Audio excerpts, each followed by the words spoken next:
Maintenir l'espoir en vie, celui d'une planète préservée d'un cataclysme à la fin du siècle. Voilà comment les organisateurs de la COP26 et de nombreux scientifiques résument l'enjeu de ce sommet. Échec interdit, alors qu'en l'état, la hausse des températures devrait atteindre 2,7 degrés d'ici 2100. Nous savons que la COP26 est notre dernier espoir de maintenir l'objectif de 1,5 degré à notre portée. Dernier espoir, dernière chance, des formules souvent utilisées dans le passé. Alors comment croire à des décisions majeures cette fois-ci ?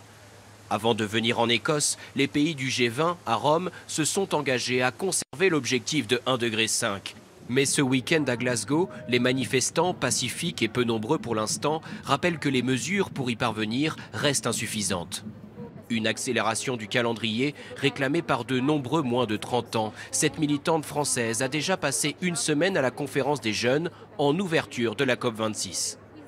Nous, on est les premiers concernés. On devrait être les premiers à être entendus parce que c'est nous qui héritons de la planète, c'est nous qui allons hériter de toutes ces conséquences désastreuses. Et c'est pour ça qu'on doit être en première ligne, qu'on doit être les premiers à être écoutés. Malgré de nombreuses contraintes, près de 200 pays du monde entier réussissent finalement à se rassembler. Un premier succès.